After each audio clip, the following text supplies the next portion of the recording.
I feel intimidated. I feel misunderstood. Feeling? Is that actually an emotion? Who thinks it's an emotion? Who thinks it's a thought? Who's not thinking? If people don't start raising their hands, I do throw things at you. Yeah. Are they tasty? They're not. They're dry erase markers. Oh, thank you, because that's all I have up here. I'll trade you for one that works for one that doesn't work. Okay, so here's your little feeling hack. If you're using the word feeling and you're following it with the word that,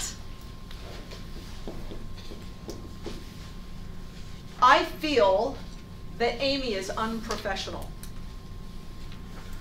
If I'm following it with the word like, I feel like you're intimidating me. If I follow it with the word, there's one more in here, a pronoun. I feel like a failure. What you're really trying to express is an emotion that's underlying that. So when you say, I feel like a failure, and what you mean is I feel disappointed because I didn't set an appointment today on the phone. Can you guys start to see the difference between those two things? And so can you also see the effect that it has on how we even start framing it to ourselves, right? How do you feel when you're thinking, I feel like a failure? Like a failure. Does it, yeah, Ginger? Unworthy, worthless, those are emotions. And it has a feeling of permanence and longevity, doesn't it? I feel like a failure. Now, if we actually start to figure out, now, if I'm telling myself that day after day, I feel like a failure, do you suspect I might also start feeling other things, like depressed? Sure. Right? Are you going to start getting call reluctance if you're telling yourself that day after day? Yeah. Absolutely. So now tell me the experience if you say, I feel disappointed because I didn't set an appointment today. How is that different? Does anybody have a different reaction when they hear that? Yeah, it's like disappointment's just momentary, whereas failure is a title. And when you're absolutely clear on what's causing it, I feel disappointed because I didn't set an appointment today. Well, yeah. Is tomorrow another day? Absolutely. Does it mean you're completely a failure on the phone and you never set appointments? No. So it creates this space and this clarity, and this is exactly what we're going to be doing with people on the phone. But the first thing we have to do is we have to be able to get clear in our own head with our own definitions what constitute some of these different things. So a feeling is always followed by an emotion. The word I is followed by the emotion. Now, if you say, I feel angry, we know we're dealing with a feeling, right? A true feeling. I feel happy. I feel sad. Now you know you're here and you're not here, which are just thoughts that you're telling yourself, but they're thoughts that distort reality. Now, if you can't get clear in your own head how to separate and define these correctly, can you see it's going to start to get real difficult when you're trying to deal with an emotional person on the phone or a person or at a listing appointment, and you need to be able to communicate clearly with them, right? So the first place we have to start is understanding it on our side, and then we can start working with persuading somebody to see our point of view. So in here, you guys are going to see in the handout, you have got a feelings inventory. Because a lot of times, believe it or not, it's really hard for us to even distinguish what we are feeling. We just kind of know we either feel good or we feel bad, right? Yeah. Oh, yeah, absolutely. You know what? I think we have a stack. Oh, they're right over here. Yes. So it's just going to walk you through, and if you're not sure what you're feeling, all you need to do is read through the inventory list And you'll start to, something will catch you and you're like, yep, that's it. That's actually how I'm feeling right now. So, the next thing we have to be able to do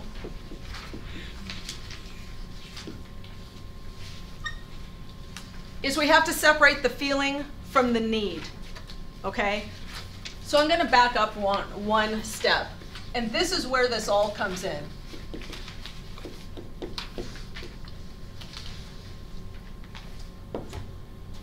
From the time we were born, just about everywhere in the Western world, we've been taught to think a certain way. And we've been taught to think in concepts of right and wrong, good and bad, worthy and unworthy, just and unjust, right? But we could probably dissolve it all down to one basic concept. We've been taught to think in terms of right and wrong. So if I'm on the phone with somebody and they're pissed off and they're shouting at me because I'm the 12th agent to have called them this morning, and I start to feel that they're wrong because, you know, here I am being nice and friendly. They don't really have a right to shout at me that way. Okay, how likely am I to be able to connect with that person in a meaningful way and persuade them to my point of view? Not at all. Not very.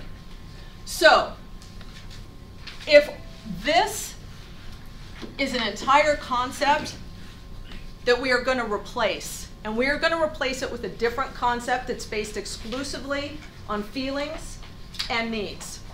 So if I call it for sale by owner and they shout at me, and maybe they swear at me too, and for the record, I listed a lady that I used to call the FU lady.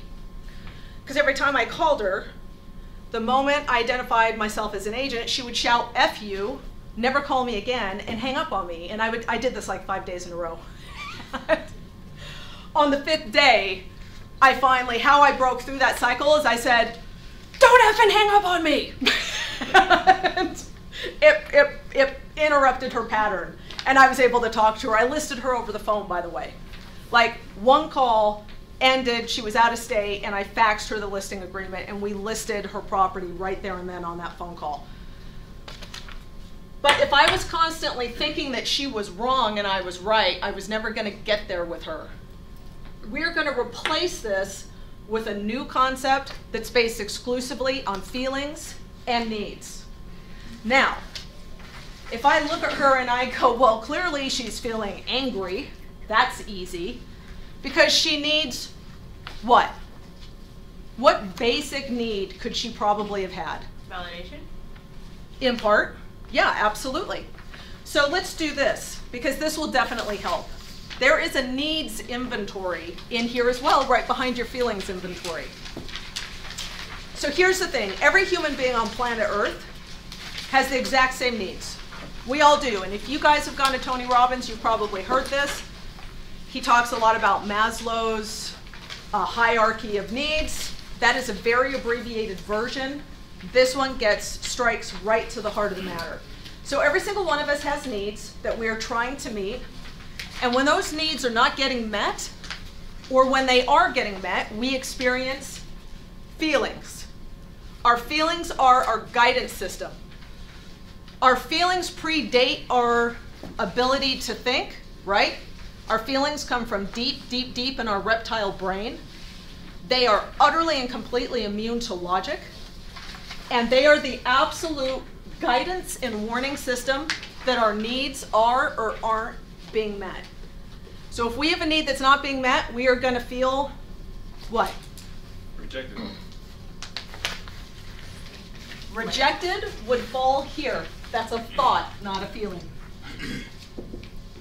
So, I'm thrilled that you brought it up. So, if what we are identifying as a feeling is more an evaluation of the other person's behavior, so let's take the idea of being ignored. I feel ignored. Well, okay, hasn't anybody in here ever been ignored and you were relieved? You were like, oh, thank God they didn't call on me at that meeting. Okay, so ignored then is not the feeling, right? You could feel relieved or you could feel angry if you were ignored. It's an evaluation of the other person's behavior more than your experience. So if we've got a need that's being violated, is it fair to say we might feel angry, scared, hurt, ecstatic, happy, safe, comfortable, right? So let's go back to the FU lady, the expired listing that would shout profanities every single time that we called her. She's my favorite. Her feeling was anger. Her need was to take care of her mother, to protect her family financially, and to feel like her opinion, like she was being heard. She just wanted to be heard because everybody that called her, oh, and we have another one. She had a feeling, or she had a need to feel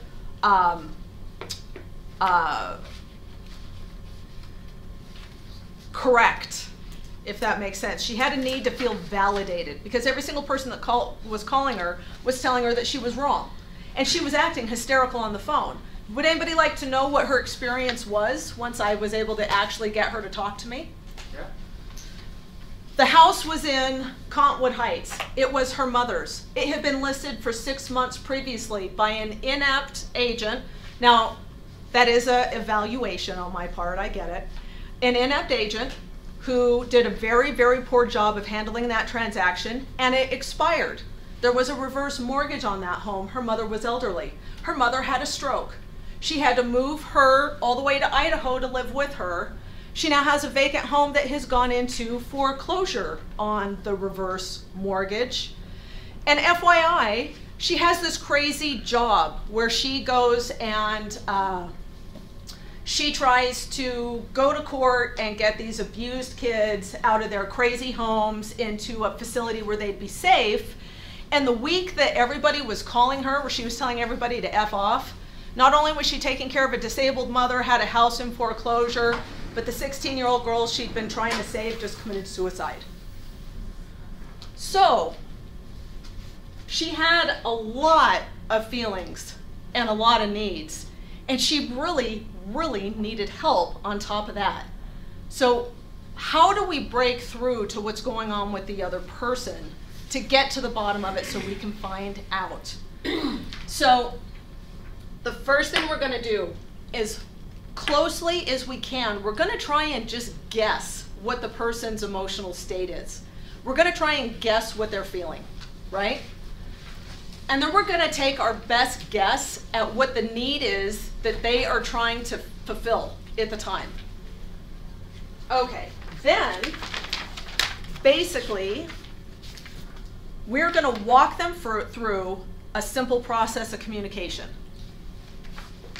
Are you saying that most people will communicate first through their feelings before they reveal their needs? They will always communicate first through their feelings. In other words, their feelings is what you got to get through and understand first. And you have to accept their feelings without a judgment of right or wrong on it. Absolutely, thank you. And then you have to accept what their needs are on the same basis without judging. Without any judgment. Without any judgment. So, we're simply, I have a really weird way of thinking about this, you guys. It's quirky. I just pretend like I'm an alien observing Earth from a ship. And I don't know what these little creatures are, but they're doing some weird stuff, and I'm like, wow. And I'm just observing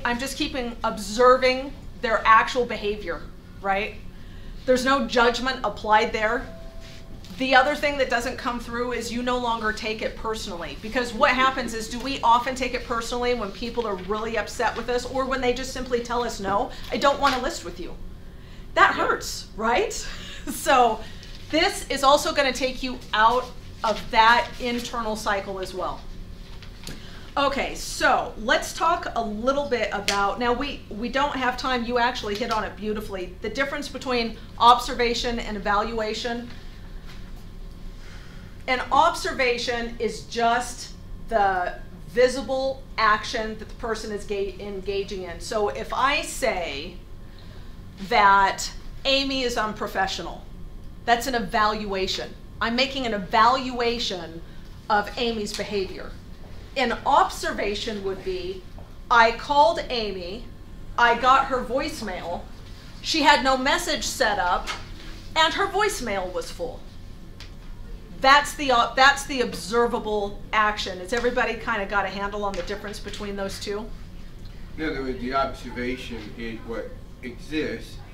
The evaluation is your judgment of it. That's exactly right. It's your diagnosis of what you think. Now, that might lead me to believe that Amy's irresponsible. That could be correct, or it could be incorrect, because I don't know what's going on in Amy's life, right? Maybe she's in the hospital and her voicemail filled up today. We don't know, right? So it kind of leads us right into the next piece, which is how to develop empathy. Okay, so who here has a good definition of empathy? Who feels like they've got it? They're solid on what empathy is. How about the difference between empathy and sympathy? I feel like, Yeah, no, go ahead. I feel like oftentimes it's like I have to remove myself. So this was probably one of the hardest things I had issues with and I had to work on. I just have to remove myself and really just put myself in their shoes as to, I mean, like feel whatever tone they're expressing their situation in, whether it's good or bad, match it, and then like feel that hurt inside too. That's sympathy. Okay. That's not empathy. Okay. That's sympathy, but it's a great definition of sympathy. With sympathy, we feel what they feel. Right? If your friend is seasick and they're puking over the edge of the cruise ship and you have sympathy, you're going to start throwing up with them, right? You feel what they feel. Okay, who wants to take a shot at empathy? A definition. Empathy is typically you're understanding their feeling, but you don't have to necessarily feel it. It's dead on. You understand how they feel. Do you need to agree? No. No. Do you need to approve? No, you just need to understand. Is it possible to understand anybody if you step into their shoes for a minute and ask the right questions? Yes, it is.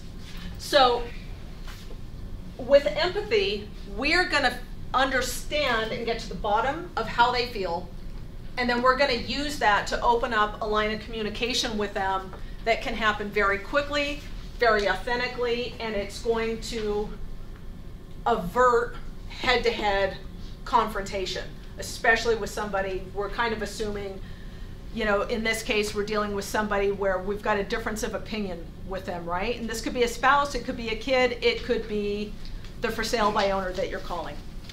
Okay, so this is where understanding the difference between a feeling and a need comes in. So one of the things that you're gonna use, it's a basic statement, is, hey, I'm guessing when you say that, you're feeling blank, and I'm gonna take my best guess at what they're feeling. Hey, I'm guessing when you say you just don't wanna meet with an agent, you're feeling sure, you know, or maybe you're feeling confident that you're perfectly capable of getting your home sold on your own. Yeah, that's about how I'm feeling. Okay, now we've started a conversation. So we're gonna have a basic pattern.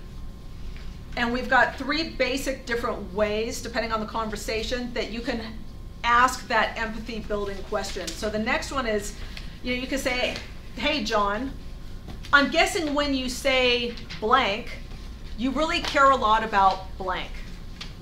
Okay, so, hey John, I'm guessing when you say you don't want to meet any agents, you really care a lot about making all you can on the sale of your home.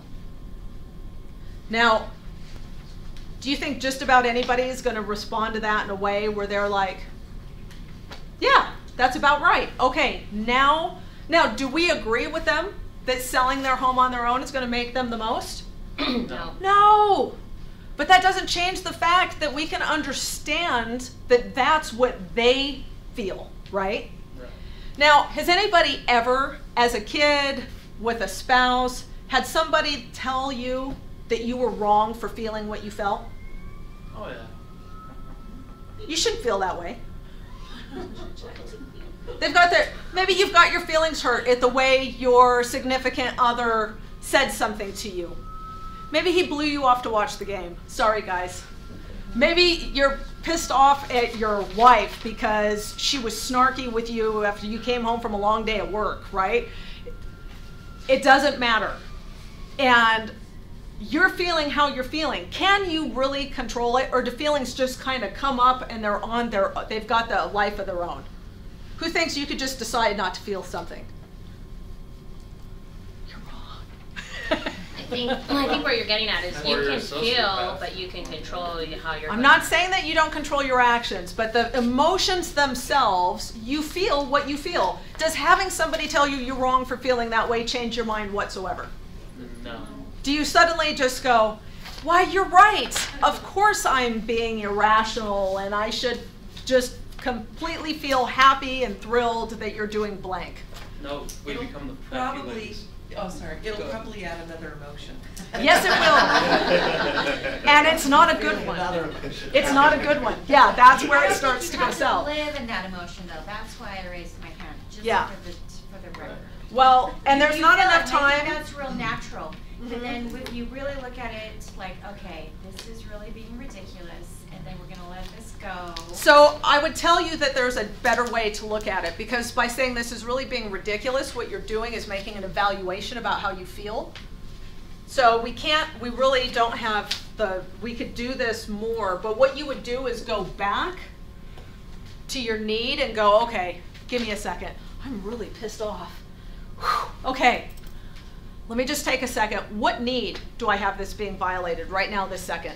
Maybe it's my need to be important to my spouse, right? Maybe it's my need for self-importance, and I go, okay, what feeling am I experiencing? Well, I'm experiencing anger. Okay, and now at this point, does it have anything to do with the other person?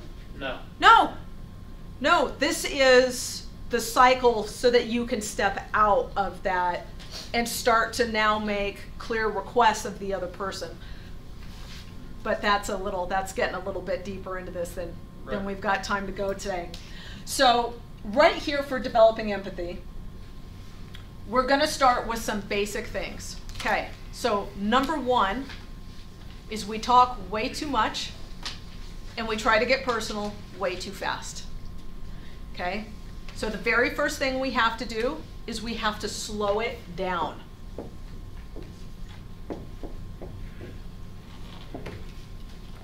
And we have to start using effective pauses. And they're really uncomfortable for us. So we're going to show you exactly where you're going to put those pauses in the communication. So the next thing we're going to start using is called minimal encouragers. We do them all the time. So we've made a call, we've asked a question, we've asked, let's say, one of the empathy building questions on the first page, and now somebody's actually starting to talk a little bit. Instead of trying to jump in with our first close or our first objection handler or to ask the next leading question, pause, and you want to keep them talking. Minimal encouragers are little things like, uh-huh, mm-hmm, yeah, okay, I see, right? You're not interrupting the flow of their conversation. You're letting them feel more comfortable talking, and you are going to let them actually get their story out to you. You mean So- effectively listen? I know. Okay, so the next one, you guys have been taught this, but you've been taught it slightly different. If there was one Jedi mind trick, it's this one right here, and it's just simply called the mirror.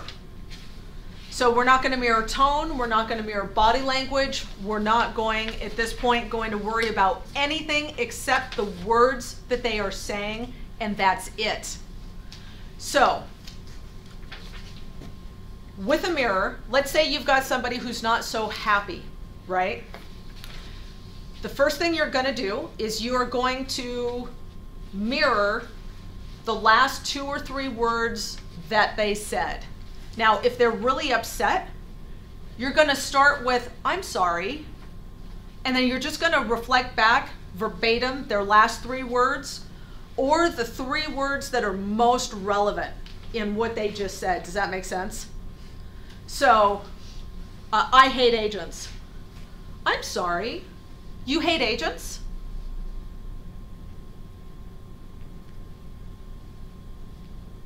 Now at that point, 4 seconds, do you think they're going to respond? Mm-hmm. They will. So the absolute key to making a mirror work is it needs time. You are reflecting what they said back to them, and then you are literally waiting at least 4 seconds, and you're going to let them respond. Now, how you use the mirror is important. So we've got 2 voice tones that we're going to use, right? We have 3 types of voices that are basically available to us. We have the kind of the authoritarian, bossy, kind of I know it all voice. We're not going to use that one 99% of the time. You just whip that out of the arsenal, you know, for very rare circumstances. Like when your client's acting like a child. Not even then, actually. For that, you're going to use our next voice, and they call it the late night FM DJ voice. So Sandra, what I'm really talking about here is A, B, C, D, E, F, G. It's calm, it's soothing, it's, hey, everything is going to be okay, I'm okay, you're okay, it's all good here. You're going to use your FM, late night, smooth jazz, DJ voice. Okay, That's right. The other one is just your normal upbeat, hey, we're friends. I'm using the same tone of voice that I'm like, hey, Jim, how's it going? You know, your kind of chipper, peppy voice. So depending on the person and where they're at, you're going to quickly know if you can get away with that chipper voice or if you need to switch to that more, hey, everything is okay voice. Okay, so we're going to go over that pattern one more time. You're just going to, if they're really upset, anybody here call it for sale by owner and they're like, we're selling on my own, we're selling on our own, we're good. Oh, well, why are you selling on your own? Anybody made the mistake ever of asking that question on the phone? Yep. What response did you get? It's none of your business. It's actually kind of invasive. Yeah. And why is combative. So, and they don't know you. We know for a fact they're getting pestered with agents taking a survey and asking them the same 20 questions that they're sick of answering. A mirror is another way to ask a question to elicit information that's so sneaky they don't know you're asking them a question. So if I go, and in this case, instead of sorry, I might say, okay, you're selling on your own. The inflection automatically implies the question without asking the question. Now I have to wait, and I promise you within 4 seconds, they will respond. And it's a way to just get information out of people that is so smooth and so effortless, they don't even realize it's happening to them. Hence, it turns into a Jedi mind trick. Now, there's something else that's really cool that's going on when we do that. It's not just psychological, it's physiology. So in here, you're going to see that we all have something called mirror neuron cells. Has anybody heard about those? Yeah. Mirror neuron cells means we will repeat the behaviors and the vocalizations that we see in front of us. So monkey see, monkey do. It's programmed deeply, deeply into us. When we start reflecting back exactly what the person is saying, it fires their mirror neuron cells and it tells them one thing: we're alike. Hey, you and me, we're alike. Because deep down they have 2 basic switches that get thrown. Is this person an enemy or a friend? That's it. When you can get in sync with somebody and it really happens in a real and measurable way, they now categorize you in the friend column, not the enemy column. And this is how we start doing it. So something as simple as reflecting those last 3 words back to them is enough to start this process. Bless you. So then the very next thing we need to do is label what they're feeling. So there was a really interesting study done, a guy named Antonio Damasio, brain surgeon, has a bunch of people who have got brain damage, and the part of their brain that got destroyed was the part of the brain that generates all emotion. So he now has a bunch of patients that can feel 0 emotion. Would anybody like to guess what else they can't do? Can't do. They can't decide what to wear for the rest of their lives. They can't decide what to eat ever again. They can't decide to brush their teeth. They can't decide anything. So here's what they discovered by accident. When you can't feel emotion, you cannot make decisions. So this whole thing that decisions are this logical, rational flow, and that we're persuaded by facts, it's not true. We make decisions based on emotion, period. We use facts to back it up. So the very next thing that we're going to do is we're going to label the emotions that people are feeling. And this is where we're going to take our best stab at what that emotion might be. So if we flip here, there's just a couple, you're going to start this the same 4 basic ways every single time. Now, we're not going to tell them what they're feeling. We're not going to say, hey, I can see you're angry. No. We're going to make a guess, and our language is going to show that we're not assigning an emotion to them. We're trying to figure it out. It sounds like you're feeling really frustrated right now. It seems like you're pretty pissed off. It looks like you're feeling really frustrated. So it seems like, it looks like, it sounds like, it feels like. That's it. It's that simple. Sounds like you're feeling really frustrated that all you're getting are agent calls right now. How quickly is that person going to reply to that? Yeah. Or they're going to tell you if you missed the mark. So let's just say we mislabel it. Hey, you sound really angry right now that you're just getting calls from nobody but agents. No, I'm not angry. I'm frustrated. I really need to sell the house. I've gotten 15 calls from agents today, not one buyer. Does that give you a little different take on what their experience is? Are you going to approach them a little differently if they're frustrated versus angry, right? Because what's probably right behind frustration? Could it possibly be fear? Right? Now they're afraid that stuff's not going to work out as they planned. So if we just start laying this foundation for having a natural, easy conversation with people, but it drives right to the heart of the issue of what they're dealing with, and it circumvents all the other stuff, right? So we're just going to quickly label what they're feeling.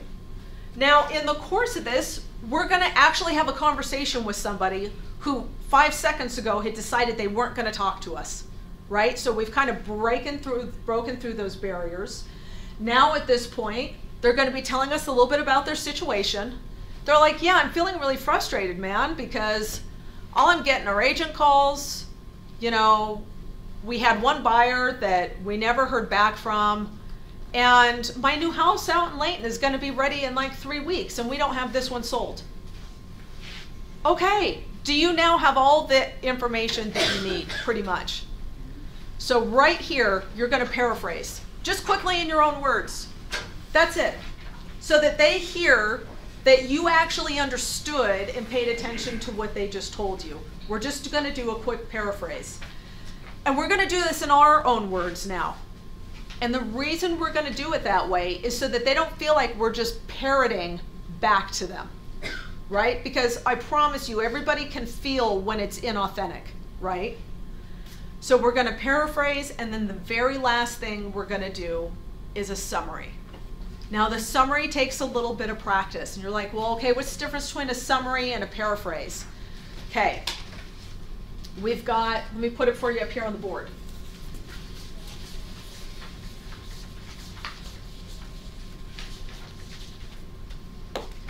Okay, so the first thing we did was we started with some empathy, right?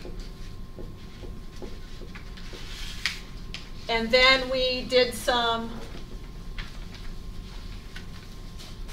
minimal encouragers to keep them talking. And then we mirrored what they said back to them.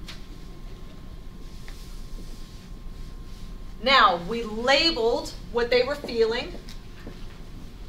Okay, here's, for the record, guys, here's some interesting, there's a ton of science to back all this up. Proven. When we label a positive feeling, it gets even bigger. When we label a negative feeling, it shrinks.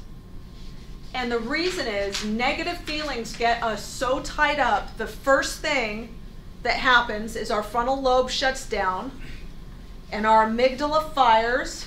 That bad boy is about 2 million years old. It's not too smart, you know. When we label what they're feeling, it literally grabs their brain and it moves it back into the prefrontal cortex. And the harshness of the emotion starts to subside, right? So don't be afraid of labeling a negative emotion. It's the best thing you could possibly do to actually help them get a handle on what they're feeling and become a little more rational again. So we're going to label, we're going to paraphrase, which now the labeling is the feeling, the paraphrasing is just kind of like the facts of the matter, right? So just kind of the facts of their situation. It's also kind of like just checking in to make sure that you got it right. Yeah. Yeah, and then right there they can kind of make any corrections or whatever. Then this is where you are just going to nail it. And it's a summary. So in its simplest form, the summary is the feelings with the paraphrase all put together in one. So here's really what happens in the summary. You do not need to agree with a word of it. Now what I mean is you do not need to agree with their opinion, right? You are going to summarize back to them the world as they know it. Everything that they just gave you, you are going to say, so, hey John, sounds like you've been taking all of these calls for a week, you're feeling really angry, and it sounds like a little frustrated. Maybe even kind of worried at this point because you need to get this home sold. You need to make enough money. You've got the place out there in Layton. You've had nothing but a bunch of agents call. Half of them have been complete jerks. You feel like they're unprofessional, like you can't trust them. They're not going to help you. And really, all you want to do at the end of the day is get these damn agents to stop calling you, get your home sold for what you need, and get moved into the new house. And oh yeah, you're even on top, if that wasn't enough, you're kind of worried that school's starting, and now your wife is stressed out because she's worried that you're not going to get the kids in the school and you're going to have to drive and commute. And it's, quite frankly, it's all going to suck. Did I get that about right? And you're looking for 2 words. 2 words. If you get these 2 words, you got the appointment.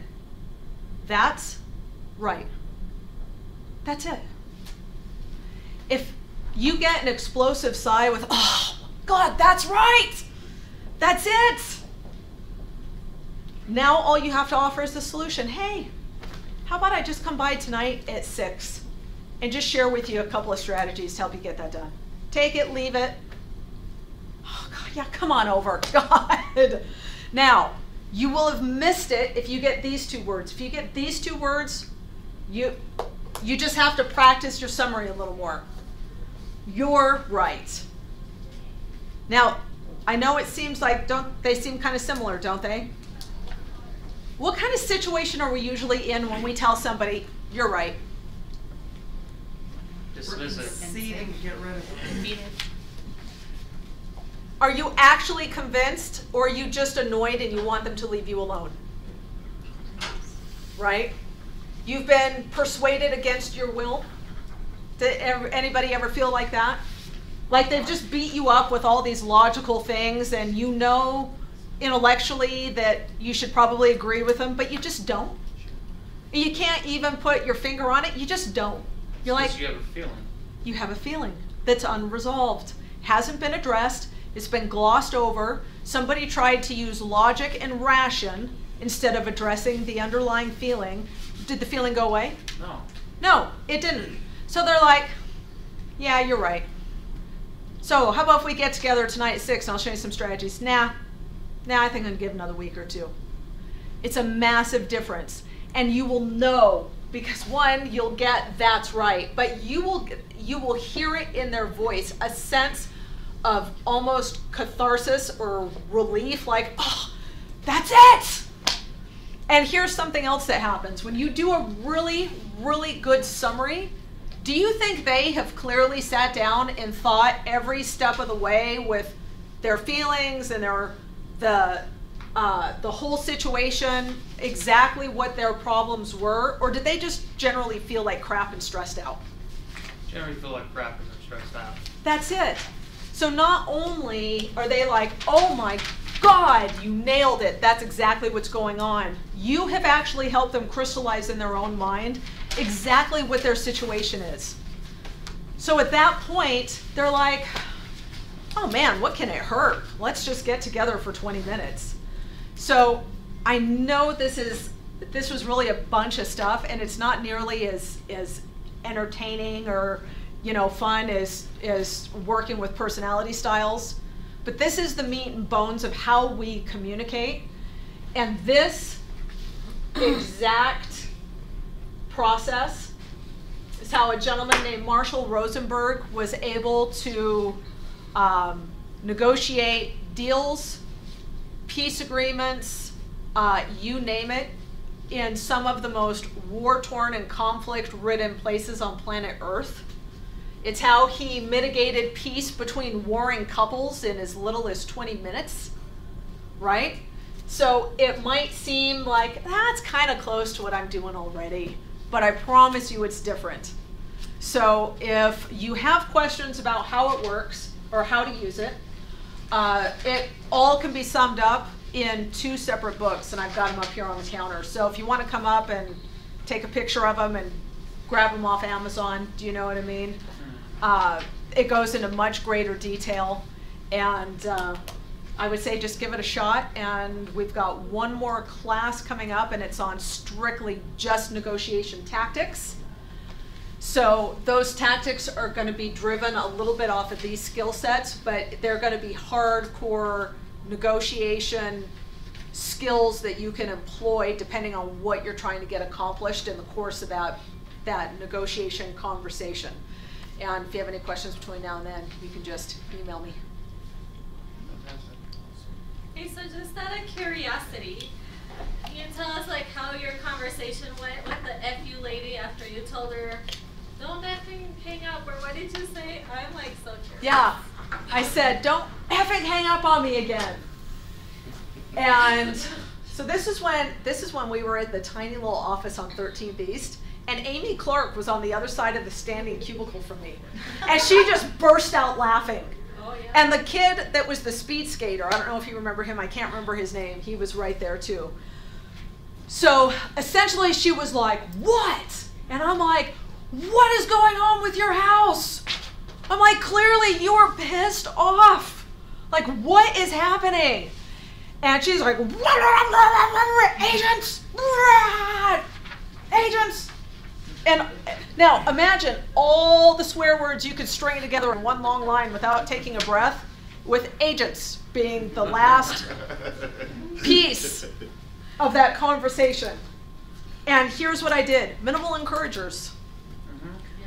Wow, seriously? No way. You've got to be kidding me. What else?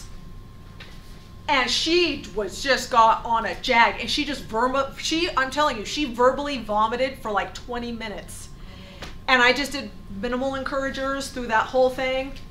And then basically I I did this.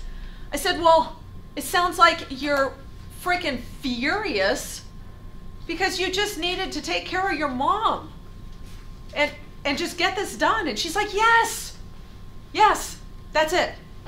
And I'm like, so, okay, great. So basically, and I reiterated the whole thing back to her, and you're up in Idaho and you're taking care of your comatose mom and you've got all this other insanity on your plate.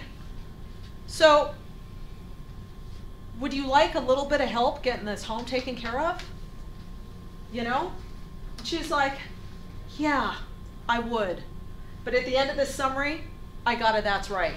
I just summarized the whole thing. And that summary took about 15 minutes, I'm telling you. Like, so it sounds like you went through this and this and this and this, and you're feeling this, and this happened and that. And now you think this. It was the worldview according to her. And she was like, yeah, that's right. That's it. Okay. Okay, do you need, it sounds like you need some help. Yeah, I guess I do. Okay. And then she put her husband on the phone. She said, talk to my husband first. Okay. So I went through this whole process with him, but he was the calm one in the family. So he was like way chill, and at the end of that conversation, I repeated this exact process with him. And he was like, yeah, I think we probably need to list the home. And then they had some kind of business out of their home with a fax machine in like Timbuktu, Idaho. And we faxed over the listing agreement and they signed. And we ended up doing a short sale on her mother's reverse loan, and it went off without a hitch, and she was a happy camper. And by the way, for the rest of that transaction, she was a frickin' piece of cake to deal with. She was a riot. So it was smooth sailing from that point forward. The FU connection. The FU lady. Yeah, who would have thought? So I will tell you this, it takes practice. This stuff, it seems simple. I could not get my head wrapped around it in the beginning. I just could not. I absolutely could not figure out how to separate objections or observations from evaluations. I had them so smushed together in my head. It took me forever to get those clear for myself. And then the other one is separating the need from the strategy that you use to get the need filled. That's it's politically incorrect, and hopefully it's not recording. Every person that went nuts and killed somebody they loved, I tell you, they had one problem. Their strategy and their need, they saw it as one thing. So if you say, so in this case, we'll use that example, right? I have a need for love. Is that need attached to any specific human being? No. No. You came into the world with that need. It's unique, right? If you have a need for love in a world with 7 billion people, is there a pretty good chance that you'll find somebody who might adequately meet that need? Yep. Yeah. So if I have a strategy that I really, really, really want John Smith to meet my need for love, okay, that's a strategy for getting that need met, right? What if I get it a little bit wrong? What if I say, I need John Smith to love me? What happens when John breaks up?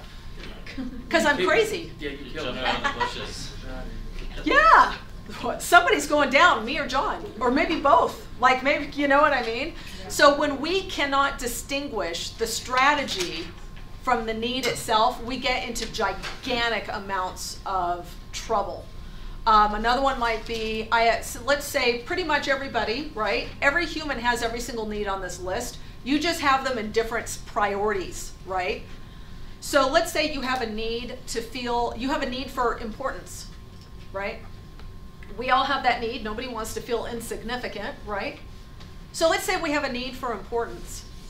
And to fill that need, I use my career. My career fills my need for feeling important.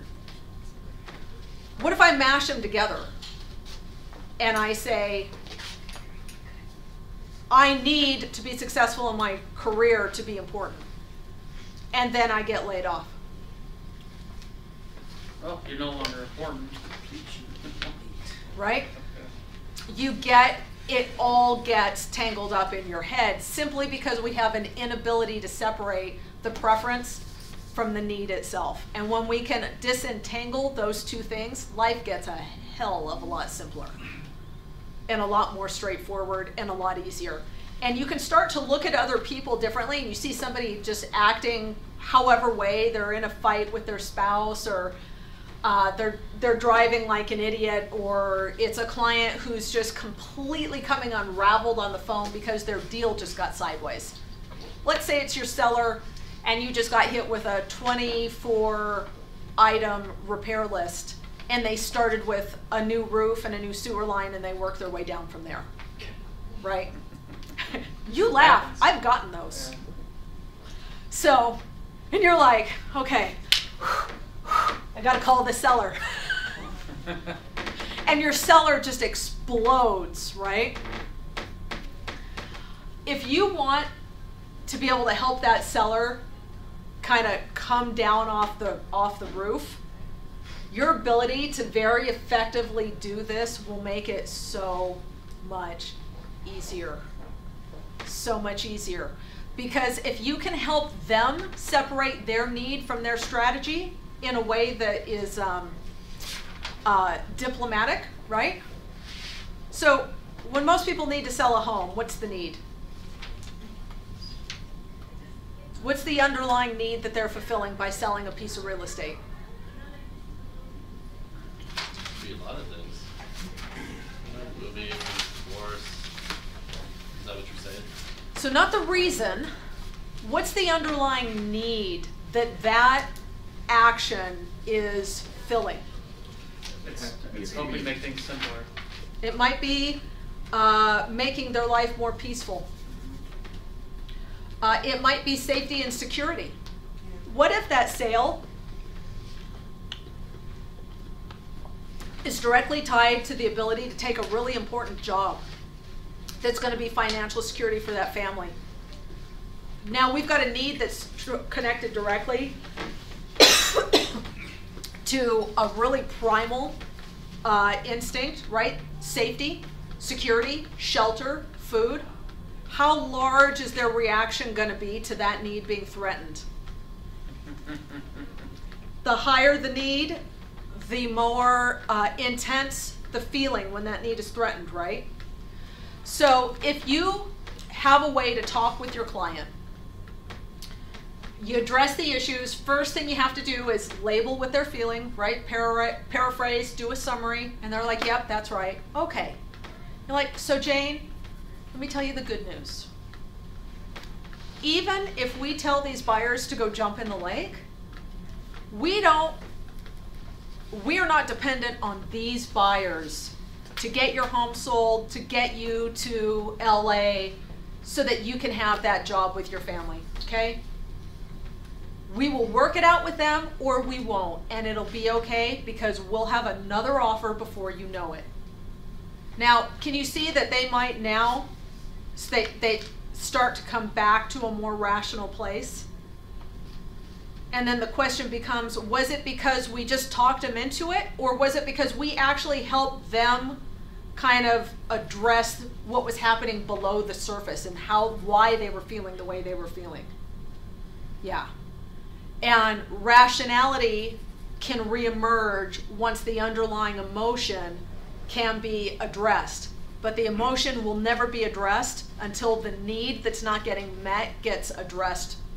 It's the sub-foundation that's driving everything else.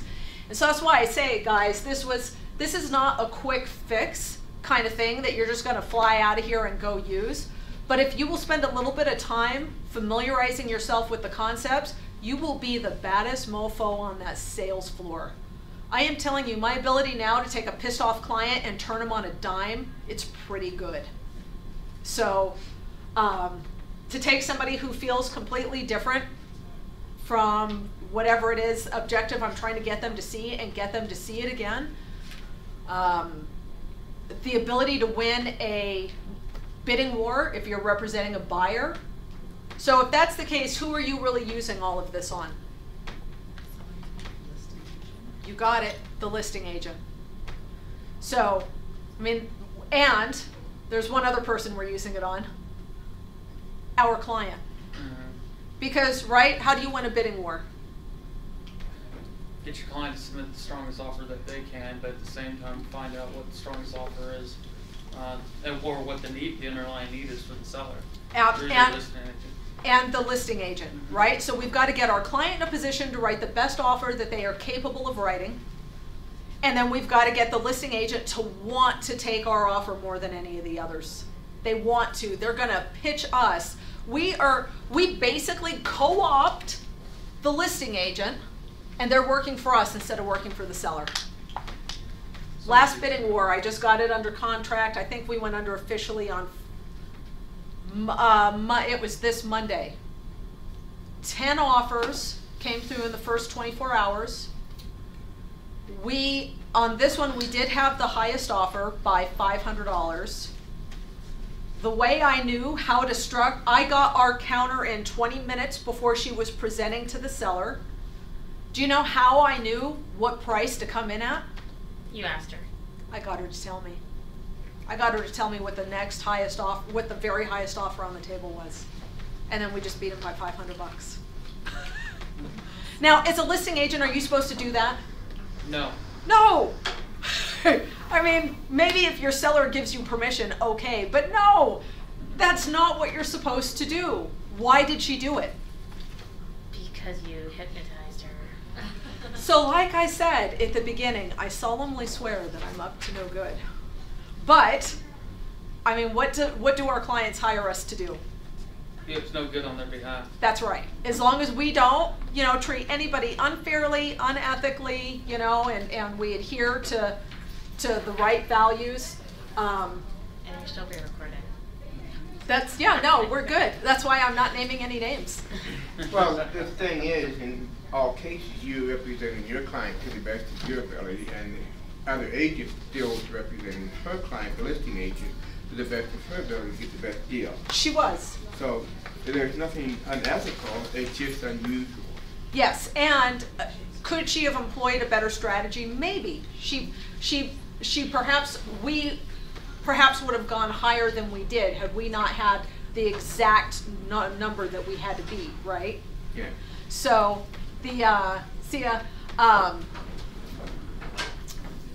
so it works. And in my opinion, was it in her client's best interest to accept my offer? Yes, because I will make it the most easy, trouble-free, drama-free deal she does in her entire career. Because even if something comes up that we don't like let's say the place tested positive for methamphetamine, it's going to be real expensive to clean it up, let's just say. And instead of that being a giant adversarial thing over who's going to pay and how much, and you're wrong and he's right and you're going to do it or we're going to back out and we're going to try and threaten you, I'm not going to do any of that nonsense. I'll do this. Yeah. And at the end of the day, they'll thank us for doing the transaction and everybody will be happy. So, yeah, you can directly apply this to your business, but I will say it took me, probably took me 6 months of a lot of studying to get the concepts really clear in my own head. So a funny example, Marshall Rosenberg, who invented this basically, he talks about it. He talks about how you're going to be really awkward at first because you're going to have to stop and think. You're going to literally have to stop and think, and you're going to sound kind of like a retard, like you're. That's not a politically correct word to say when you're being recorded, is it? Oh, I'm going to get hate mail. You're gonna sound foolish, right? And because you're going to think, okay, my son just did something and I'm really angry at him, but I don't want to reply in my normal way, so I'm going to stop. What need do I have that's not being met? Okay, the need is respect, and how am I feeling? I'm feeling angry. Okay, what need did he have? His need was for autonomy. And okay, how can I phrase this in a way that is showing empathy and making the correct request? So this is taking some time. He's having to think how to say it, and his son is standing there because he wants to go, and he's like, Dad, you're taking so long. And this was his response. Well, here's what I can say fast. Do it my way or I'm going to kick your ass. And his son was like, take your time, Dad. Take your time. So You know, we tend to want to default to those old patterns, but I promise the new ones will bring so much more harmony into your life. You'll get to the point where you never argue with people anymore. You just don't, or it'll be rare. Things that used to just be kind of commonplace, you'll start to look back and go, you know what? It's been a year since I even remotely had a contentious deal. How could that be? You're like, wow, all my deals, I've just been really lucky. No, you've changed. And how you're relating with people has changed to such a degree, but it's happened gradually over time, that you find that you have far, far, far less conflict and drama in your life. And it goes across the board. It goes with your kids, it goes with your spouse, it goes with the pissed off clerk when you're trying to get on a flight that's been delayed. The stuff works freaking awesome if you need to try and get onto a flight that's quote unquote booked or whatever, you know what I mean? Mm-hmm. So. Awesome. Would you say that it would be accurate to say to work with the feeling before you understand the needs? Work with the feeling to understand what their needs are. You'll get to where you do it simultaneously. I mean, because we're talking about empathy, feeling, and you know all these things here that we're doing. Most of us like to think of, well, what do you need? And what do you mean? I need to sell my house, but we don't understand the feeling behind all that. So you're saying get to an understanding, a connection with feelings to understand their needs. yes, and the need in that case, the strategy is selling the house. Selling the house is not the need. The need is financial security. The need is maybe physical security, that they know exactly where their family's going next. Maybe the need is importance. Maybe the next house is like a really big, cool house, right? And they're really gonna feel good about themselves because that's gonna fill that need for self-importance. Those are the needs. Selling the house is just the strategy. And maybe I'm not understanding it right, but I think the feelings are kind of like a guideline for our approach. If we can understand the feelings, then we know how to approach it to address the needs. Yeah, exactly. You know, So- you're gonna you're gonna enter differently based on, How they feel based on their needs, because different people feel different things. Yeah. Depending on how they were raised. And that's a perfect example of confusing. The hardest thing for me, Thank you, hands Belladonna. down, yes, absolutely, was differentiating needs and strategies. Because it's really easy to go, well, the need, they need to sell the home. No, selling the home's the strategy. The need is the other things that we talked about, right? And so then you can address that instead. Separate the need from the strategy. So the need there might be, are you feeling frustrated because you're getting nothing but sales calls from agents because you need to protect your family financially by making as much as you can on the sale of your home? Now, how do you think that's going to resonate with somebody? Did you probably nail it? Yeah. I'm sorry. So if you say, so it sounds like you're feeling really frustrated because all you're getting is sales calls from agents, when what you really need is to protect your family financially by making as much as you can on the sale of this home. And they're like, yeah, that's it. So you nailed the need, protecting the family financially. Selling the home, it's just the strategy to get that done. So. Awesome. Give her a hand.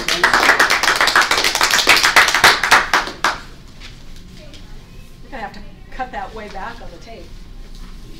You mean edit it?